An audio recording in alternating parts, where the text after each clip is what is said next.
Hi, welcome on YourPedia, and we are presently sitting in the campus of Pilani. As you know, Team YourPedia is engaged in academic profiling of this great institute, and I'm sitting today with Dr. Arya Kumar, Dean Alumni Relations. Dr. Arya Kumar is very erudite and decorated academician, researcher, and professor. Welcome, sir, on YourPedia. Thanks a lot. Thanks a lot. So we are going to have wonderful session today, Dr. Arya, especially because you represent one of the most important departments of any academic institute, especially for very premium institutes like Pilani. Alumni Relations Department is one of the most important departments. So I directly start, Dr. Arya, and I request you to tell my all viewers about your academic and research background and the positions of responsibilities you are presently holding or you have held in the past in Pilani. So I'm Professor Arya Kumar, presently Dean for Alumni Relations. And after having spent around 2 decades in the banking industry, when I came back to Pilani, I have steered the entrepreneurship development program. Last 6-7 years, I've been actively involved in alumni relations activities. I did my PhD from Pilani in the year 1982 and have been enjoying my stint in terms of alumni engagements. Wonderful. So, Dr. Arya, I'll come to relevance and significance of this particular department little later. Since you mentioned that you initiated entrepreneurial development program in this particular campus, and you're also alumni, Dean Alumni Relations. So, do we see some kind of relation between, knowing where our alumni are because they are doing wonderfully good, they themselves are unicorns and all, and entrepreneurship development programs? So, is there any kind of linkages we can think of? See, we have a strong linkage with the alumni in terms of developing our entrepreneurship development programs. When I came back from the banking in the year 2003, the first thing which we did was, in terms of approaching Government of India, the DST for incubator. We were among the first 4 incubators funded by the DST in the specialized field of embedded system and the VLSI design. But soon we realized that until we have a strong ecosystem on the campus, the nurturing status would not happen. It is at that point of time that we got selected as one amongst the 5 institutions by the Wadhwani Foundation, which had formed a national entrepreneurship network. Okay. There were other 4 leading institutions, and jointly we steered the program. As a part of that program, I happened to have got an opportunity in terms of going through the Stanford program for entrepreneurship educators, London Business School programs, and some other leading institutions.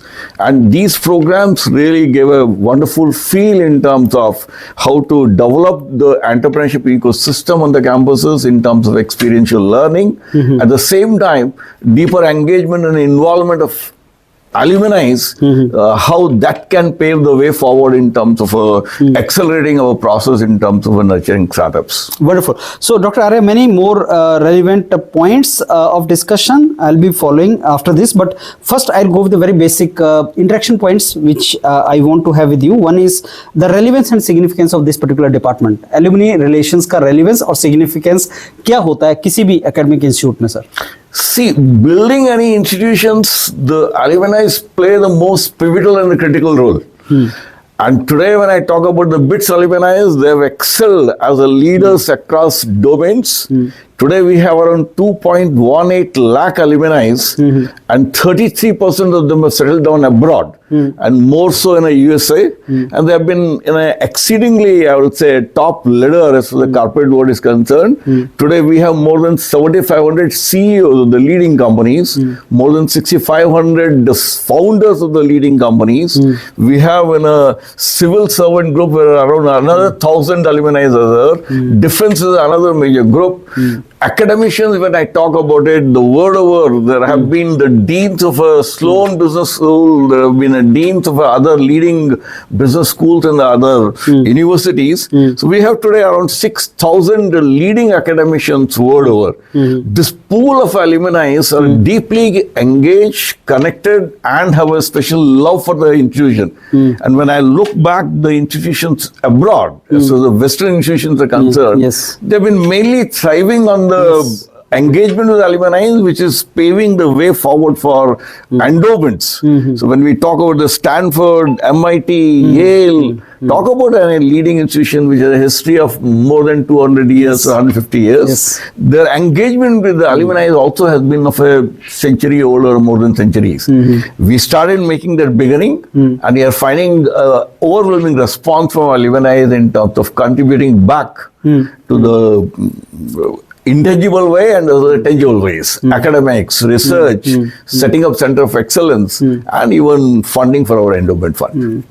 Professor, I am thinking of asking you a question, sir. I keep on asking academic leaders this question, that India, despite of the fact that we have wonderfully good academicians, researchers, students, capable people, but none of our universities enter into top 100 league of the universities. So is one of the reason, like, we do not have very old institutes, and we do not have that particular legacy of hundreds or 200 or 500 years old institute, and lot of alumni base and lot of endowments coming on the way, and because that matters when it comes to getting the world rank.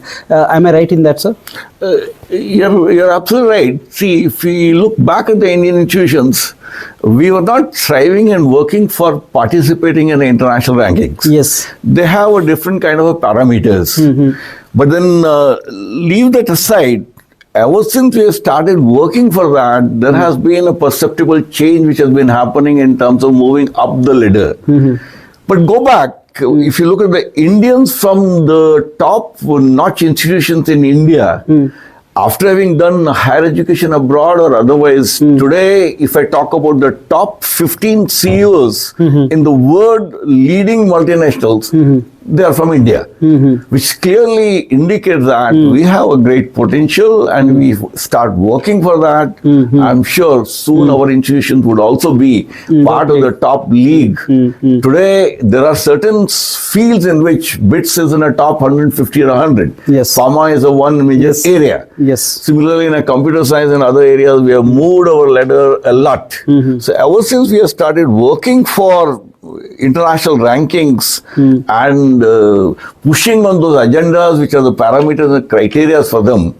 One of the leading criteria for most international institutions is perception also. And perception is an area wherein I'm sure our Indian institutions have not done much. But today, when we are deeply engaged with the alumni who are doing exceedingly well world over, I'm sure the perception ranking would also dramatically go up for the Indian institutions as a whole, bits more so with the engagement with the alumni. Dr. Arya, you just mentioned about various walks of life in which BITSian are doing wonderfully good, from defense to civil services to academics to entrepreneurship.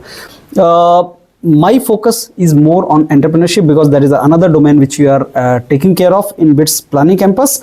So Dr. Arya, when it comes to nurturing the culture of entrepreneurship, this is our third day in the campus, and we were visiting as a team various departments in BITS Pilani, and everywhere there is a presence or feel of culture of entrepreneurship. I can see the photographs of your unicorns on the streets. I can see their stories buzzing. I interacted with the students and their role models, their seniors who have done wonderfully good in entrepreneurship. So my focus will be more on entrepreneurs who, from the alumni background. So I would like to ask you, like, BITS has entrepreneurial culture. That is what I could see. Now my question to you is, from where that startup or entrepreneurial mindset comes, and how it has evolved in BITS over the period of time?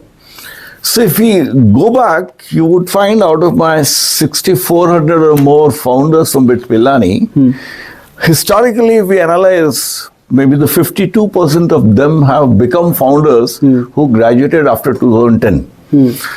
Again, if I look from 2000 to 2010, the number was just around 20-22%. But even 60s, we had an entrepreneurs who had founded new companies, and the percentage to the total pool of our founders was just 2.5% in the 60s decade. Now, two reasons which I look back in terms of building an entrepreneurial culture is, one is our educational process in the system, which provides a lot of flexibilities. We had an academic collaboration with the MIT between 64 and 69, which was a distinct in terms of introducing innovations in higher education, be it a course curriculum, be it the movement from undergraduate to postgraduate. There was a large number of flexibilities, including a student to chalk out his own career path by picking up the subjects which he loves the most, which he likes the most. So it is one part is an educational process in the system through which the students go through. That has been nurturing in general. But from 2000 onward, when we started taking a conscious effort in terms of building a strong culture and ecosystem to support startups, we find the momentum came in the whole journey, and the major role which was played in terms of building that culture, building that ecosystem, was the alumni engagement. We had introduced multiple courses which have been taught by the alumni on entrepreneurship. We have a large pool of around 300 alumni who are involved in terms of mentoring startups. They regularly visit the campus and deliver the talks. We connect the alumni, we connect our student teams with the alumni in terms of specific domains where the alumni have expertise. And there has been a seed fund support which has been set up by the alumni from a Bay Area in 2008. Today, not only they have funded in the range of 5 to 6 crores of rupee to each of the venture, but have provided extraordinary support in terms of mentoring, connecting for the marketing, connecting with the customers, expanding the wings globally, so on and so forth. As a result of all this, today when I look back, we have around 17 unicorns, of which 2 are the decacons from Pilani. India as a whole today has around 117 unicorns. So you can imagine a single institution contributing 17 unicorns. Majority of these unicorns are by the youngsters. Talk of a Swiggy, talk of a Big Basket, talk of a Eltropy, talk of a Zeta, talk of a Grow in the investment today. These are by the youngsters who have found these. When I look back at these unicorns today, you'll be happy to know that 17 unicorns from Pilani have valuation to the tune of around $56 billion. $56 billion. India as a whole for 117 unicorns have around $370 billion. Look at the funding trend. We nurture them on campus through the course curriculum, but a lot happens outside the class. So students have multiple clubs like robotics, blockchain, the fintech, the Wall Street. Multiple associations are there. These platforms provide them a lot of opportunity in terms of inculcating skills, taking risk, jumping into the sea in terms of learning swimming in the area of entrepreneurship, and we back it up with the course curriculum, back it with the support in terms of incubation, back it to the support in terms of acceleration, and today we can take a great pride in terms of great networking with the like-minded institutions and the entrepreneurs and the alumni which we have built up, which extend a lot of support to the startups. In one sentence, if I had to say, my alumni from 60s, 70s and 80s, when they visit back the campus, one thing which they repeat always is, wish we would have that ecosystem when we studied it. Possibly the mistakes and the failures which we had in our journey would have come down. Wonderful, Professor. So statistics which you just shared, 17 out of 117 total unicorns in India belong to Pilani. Professor, I heard correctly maybe when you said that this number of candidates, number of students from BITS taking entrepreneurial journey now has increased, and especially after 2010 the number has increased, and compared to the past years now it is increasing. So is the trend continuing? We are talking about now, we are recording this session in 2026, so you are talking about 2010 onward this number has picked up. So is the rise and the growth still there, I mean increasing? See, that momentum has picked up because of two reasons. One is the government of India, ever since 2015, has taken a marked, I will say, policy initiatives. Yes. These policy initiatives have led to a multiplication of almost 10 times of incubators, 10 to 15 times of funding.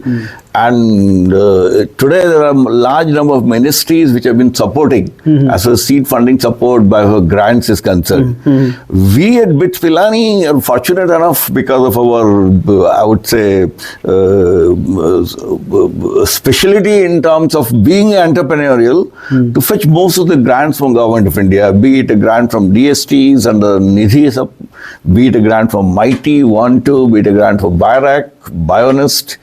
And these grants is a one way, but then having, I would say, I'm repeating it, the ecosystem in terms of its vibrancy on the campus, where the grant is something which would automatically come for an idea whose time has come. So it's a question of innovative mindset, a passion for taking the journey and coming out with the new ideas which can be taken to the market.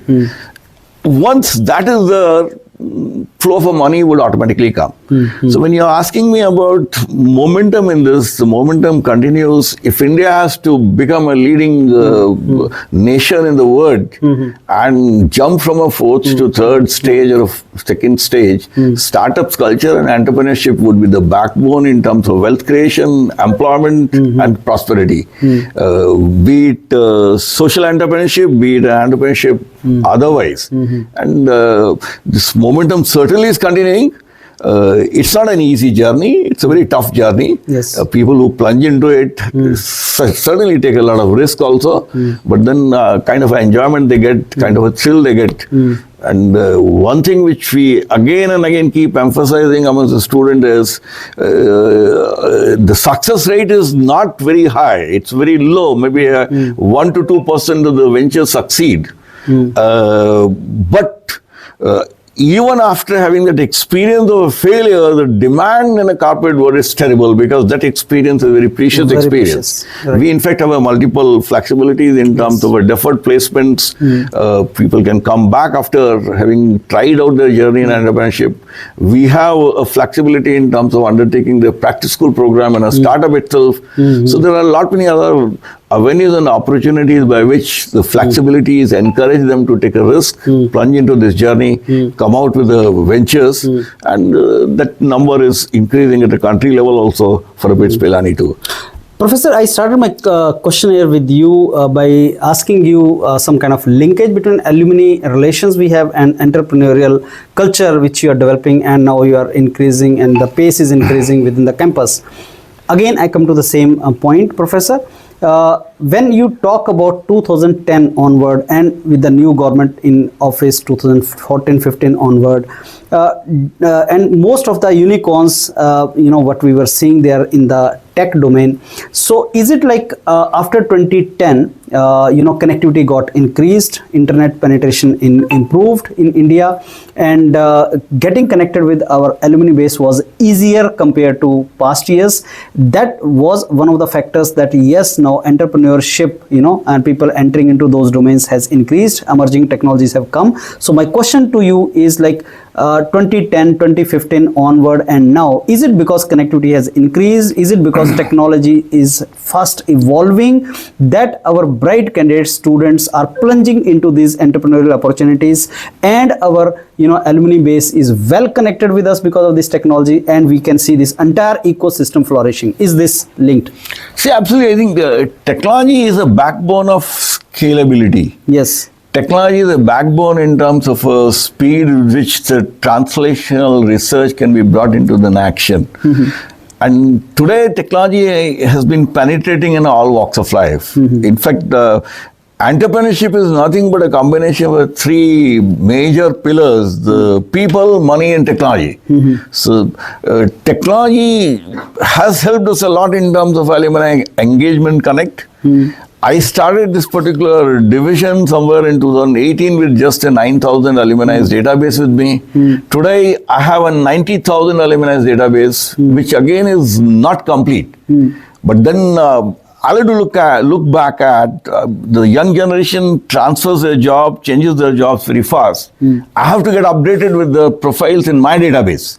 I have to be far more focused in terms of market segmentation, given the problem, whom to approach, when to approach, and what to get back from him.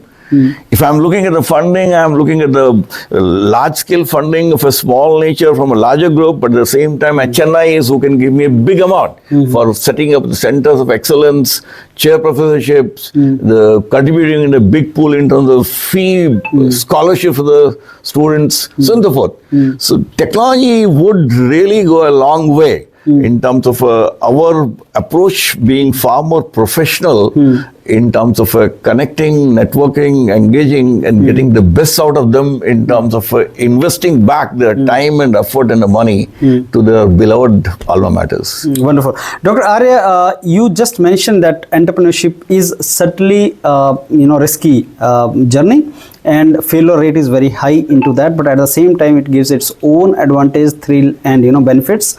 So my question to you is, you are also professor of economics and finance. I'll ask you, how will you advise your student whether they should plunge into entrepreneurship or not? Are there some kind of parameters which you need to suggest them that okay, this journey is for you or it is not? See, ultimately we say entrepreneurship is nothing but a passion, and passion, or a mindset and a mindset. So there has to be an inner fire in terms of bringing in a change in the way the people live. And that is there with not everybody. Yes. So that's the first stage of it. But the second stage is, today there are instruments which can help me to understand what is my locus of control. Am I an internal person or external person? If I am an internal person, I believe in the beauty of translating my own dreams into reality. I believe in whatever happens to me happens because of my own doings, etc. So one can also estimate and find out what kind of personality I have. That depends a lot in terms of my family upbringing. That depends a lot in terms of intuition that I've gone through. That depends a lot in terms of exposure which I had throughout my life. But then there are psychological instruments which can enable us. So whenever any student team comes, that fire in the belly versus understanding self are very important by the team. And the synergy between the team becomes still more important because there are ups and downs wherein people have to share their anxieties, concerns, how to take an idea further, etc. So as far as advising is concerned, ultimately it has to be a self-driven inner process wherein the conviction should be there that I am meant for bringing in a change in the society. I'll work for it, what may come.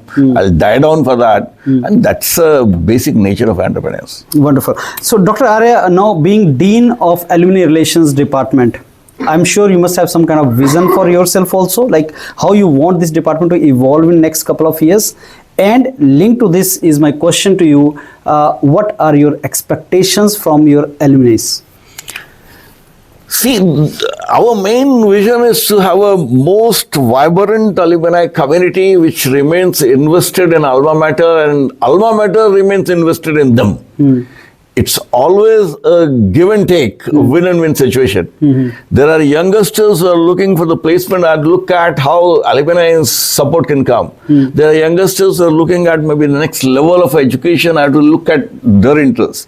So it's always a mutual, but my main vision is to build up absolutely a very vibrant community of alumni which has got a greatest love for the alma mater to keep invested in alma mater, keep invested and engage in alma mater. And for that, whatever efforts which we have put in the last 7-8 years are really yielding, I will say, amazing results. Whether we talk of a networking events, whether we talk of a communication going from our side, whether we talk about the social media presence of alumni, but all that has also led us in terms of looking inside and looking back at the internationally renowned institutions, what they have been doing differently, and thinking what can be learned from them or what can be improvised in our own doings.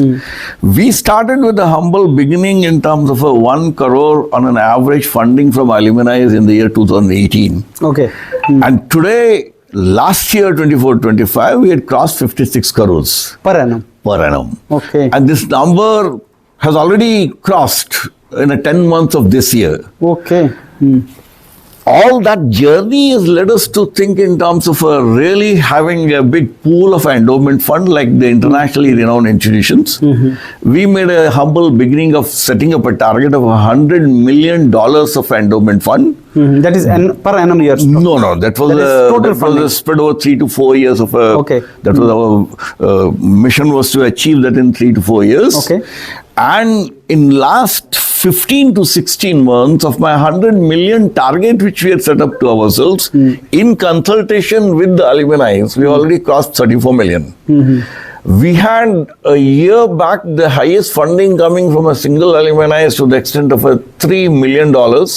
This year, in the month of February, another alumni came and he said, I would like to support needy students with 4 million kind of a support. Okay. So what is happening today is deeper engagement for a multiple purposes with the alumni is ultimately is also yielding setting up a center of excellence. We have set up a 5 center of excellence, one in the area of sustainability and semiconductors, the AI, the rural technology, the CRISI, so on and so forth. Each center has been funded to the tune of around $1 million and above by the alumni. We have multiple chair professors. We have been able to raise around 300 scholarships for the absolutely students who are very talented, do very well in a BITSAT and their academic performance, but are from a very lower middle class families.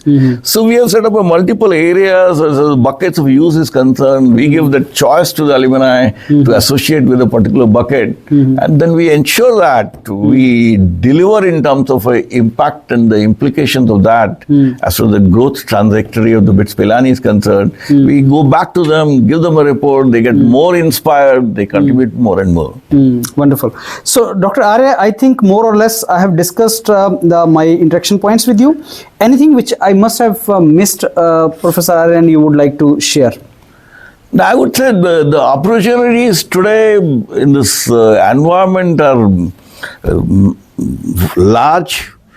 Students can really pursue their journey with a far more support from the families, institutions, and the society and the government at large. And student population today, if they start availing of the opportunities which are there before them, with a great conviction, hard work, vision, dream, and taking the benefit of all that is happening around them, they can really achieve and make their dreams come true. Dr. Arya, any message you want to give to prospective students or alumni base of BITS Pilani? To the students, I would say, since opportunities are vast, they should work hard, slog, take an advantage of getting connected with the alumni and the academic environment which is there with them. There is no two ways other than the hard work which gives us success. And once you decide, make it happen. So there are opportunities to convert your dreams into reality. One should keep pursuing it. As the alumni are concerned, I would say they have been doing exceedingly well. We keep looking forward for their love, affection to alma mater and contributing back to the alma mater in multiple ways. Okay, so Dr. Arya, at the end now, I have a small request to make you. You have very strong alumni base, Dr. Arya, and you mentioned many leaders from different walks of life who are now part of your alumni base. I would like to interact with a couple of them, and I would like their views to be presented to people all around, not only to BITSians but others also, because I'm very sure their journey itself are very, very encouraging, motivating, and lot of things to be learned from them for youngsters. How your department can help in that? No, we would love to connect you with some of them. Yeah. And they would be very happy to share their journey and experience with you. Thanks a lot, Dr. Arya. That brings us to end of this Thank you session. so much. Thanks a lot. For this. All best wishes to you.